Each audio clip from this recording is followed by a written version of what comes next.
नमस्कार दोस्तों। रूस यूक्रेन युद्ध को आज एक हफ्ता हो गया। हर दिन ये लड़ाई भीषण होती जा रही है। पूरी दुनिया की हमदर्दी यूक्रेन के साथ है। अमेरिका और यूरोप ने रूस पर कई तरह के बैन भी लगाए हैं। दुनिया की तरह भारत में भी एक बड़ा वर्ग है जो रूस को विलन के तौर पर देख रहा है। मगर मुझे पूरा विवाद यूक्रेनी राष्ट्रपति की नासमझी और अमेरिका की बदमाशी ज्यादा लगता है। पहले बात हम यूक्रेन की नासमझी की कर लेते हैं। यूक्रेनी राष्ट्रपति को यह अच्छे से पता था कि रूस को यह कतई मंजूर नहीं होगा कि यूक्रेन नाटो का हिस्सा बने। रूस को लगता था कि यूक्रेन के नाटो का पार्ट बनने पर नाटो सेनाओं की पहुंच रूस तक हो जाएगी और इससे उसकी खुद की राष्ट्रीय सुरक्षा को खतरा होगा। अमेरिका जैसा उसका दुश्मन देश उसकी सीमा के इतना करीब आए, ये चिंताएं बिल्कुल वैसी ही हैं जैसे पीओके में अगर कोई निर्माण कार्य पाकिस्तान करता है और वहां पर चीनी सैनिक आ जाते हैं। जैसे श्रीलंका या बांग्लादेश के तट पर चीन अपना कोई ठिकाना बना लेता है तो भारत परेशान हो जाता है।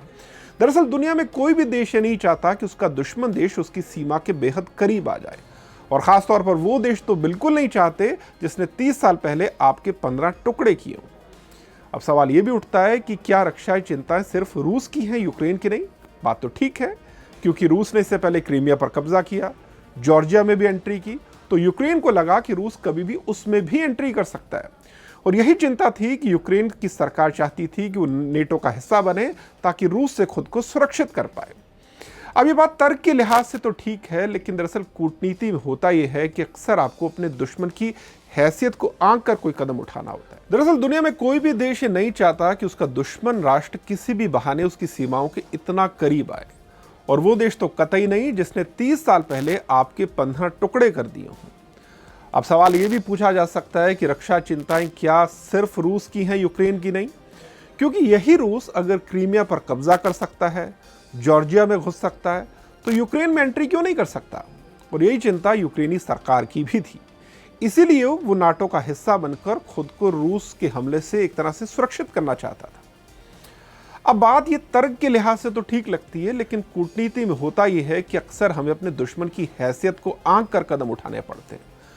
जब यूक्रेन को यह साफ था कि अगर उसे यूरोपीय यूनियन का या नेटो का हिस्सा बनने की जिद नहीं छोड़ी तो रूस किसी भी हद तक जा सकता है, तो फिर उसने बात इस हद तक जाने ही क्यों दी? अगर उसकी खुद की सैनिक हैसियत या ताकत रूस से मुकाबला करने की होती तब तो समझा जा सकता था कि हाँ भैया आप एक स्टैंड ले लें। लेकिन इस उम्मीद में इस तरह का स्टैंड ले लेना कि कल को लड़ाई हुई तो यूरोप या अमेरिका हमारे साथ आ जाएंगे, ये तो एक सरासर बेवकूफ़ी भरी उम्मीद थी। और फाइनली देखिए आप, हुआ भी यही। यूरोपीय देशों ने साफ कर दिया है कि हथियार ले लो, लेने हैं तो लड़ लो, लेकिन हम खुद आकर वहां लड़ेंगे नहीं। और अमेरिका ने भी सिर्फ रूस पर प्रतिबंध लगाकर अपनी जान छुड़ा ली है। और कुल मिलाकर फाइनली वही हो रहा है जो अमेरिका चाहता था। यूक्रेन नाटो का हिस्सा बनता तब भी अमेरिका को फायदा था, और इस पूरी कवायद में अगर रूस ने यूक्रेन पर हमला कर दिया तब भी अमेरिका को फायदा है।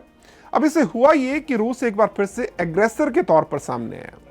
उससे घबराकर यूरोप के कई देश अमेरिका जाकर हथियार खरीद रहे हैं, और अमेरिका की वो हथियार लॉबी जो अफगानिस्तान से अमेरिका के बाहर आने के बाद ठंडी पड़ी थी, उसकी दुकान ठंडी पड़ी थी, वो फिर से गुलजार हो गई है। अमेरिका को यूएन के बहाने रूस पर एक बार फिर से बैन लगाने का बहाना मिल गया, और रूस जो कई यूरोपीय देशों के मुकाबले हाल फिलहाल कई तरह की सस्ती और अच्छी चीजें बना रहा था, रूस यूरोप में एक बड़ी शक्ति बन रहा था, तो रूस पर इस तरह की प्रतिबंध लगाकर वो काम भी यूरोपीय देशों ने अपने लिए आसान कर दिया है। अब सवाल ये है कि अगर यूक्रेन में एंट्री करने पर आप रूस पर बैन लगा सकते हैं, तो अमेरिका ने इराक में एंट्री की, अमेरिका ने अफगानिस्तान पे एंट्री की, तब अमेरिका पर कोई बैन क्यों नहीं लगा?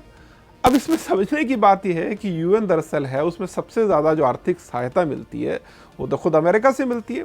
26% जो यूएन का पूरा कंट्रीब्यूशन है, जो उससे अलग अलग देशों से मदद मिलती है, उसमें अमेरिका के हैं। अब इस यूएन की क्या हैसियत है कि वो अमेरिका पर किसी तरह के बैन लगाए? और यही दरअसल यूएन के इस पूरे ढांचे में सबसे बड़ा फ्लॉ, सबसे बड़ी विसंगति भी है। अब हैरानी यह है कि इतना सब कुछ होने के बावजूद यूक्रेनी राष्ट्रपति को अपने देश की सलामती से ज्यादा नेटो में शामिल होने की अपनी जिद ज्यादा प्यारी लगती है। यूरोप का कोई बड़ा देश शांति की बात तो कर ही नहीं रहा, इसके बजाय हर कोई रूस को गाली दे रहा है और यूक्रेन को भड़काने में लगा है। ये सब देखता हूं तो मुझे मशहूर अमेरिकी सिटकॉम ऑफिस का एक एपिसोड याद आ जाता है। इस एपिसोड में दरअसल होता यह है कि जो ऑफिस का बॉस होता है माइकल स्कॉट, वो एक दिन ऑफिस में एक मैगजीन लेकर आता है। उस मैगजीन में वो ये देखता है कि चीन तो बड़ी तेजी से सुपर पावर बन रहा है, ये देख के उसके अहम को ठेस लगती है और वो ऑफिस में बाकी लोगों को सलाह देता है कि भैया आप लोग भी मुझे आइडियाज़ दीजिए कि किस तरह अमेरिका चीन से मुकाबला करे और जो सुपर पावर की हैसियत अमेरिका की वो बनी रहे। देखिए, कहने को तो एक सिटकॉम है, कॉमेडी सीरियल का एपिसोड है, लेकिन इससे पूरी अमेरिकी जो मानसिकता है वो पता चलती है कि कोई भी देश हमसे आगे नहीं निकलना चाहिए। शीत युद्ध के बाद यूएसएसआर को तोड़ने में अमेरिका ने जो रोल निभाया वो सबके सामने है। तब उसे लगा कि उसने हमेशा के लिए अपना सबसे बड़ा दुश्मन खत्म कर दिया है। मगर पुतिन ने जिस तरह पिछले 20 सालों में रशिया को फिर से खड़ा किया, उसने अमेरिका को फिर से बेचैन कर दिया। आज यही बेचैनी उसकी चीन को लेकर भी है और उसकी कूटनीति इतनी कारगर है कि हमेशा की तरह इस बार भी वो अपने घर में युद्ध नहीं लड़ रहा। सीधे तौर पर कहीं अमेरिका की बात भी नहीं है, लेकिन सब कुछ वैसा ही हो रहा है जैसा वो चाहता था। एक भले देश का नासमझ राष्ट्रपति उसके हाथों की कठपुतली बनकर अपने देश को खत्म कर रहा है और कहानी में विलेन वही बन रहा है जैसे वो हमेशा से इस रोल में देखना चाहता था, यानी कि रूस।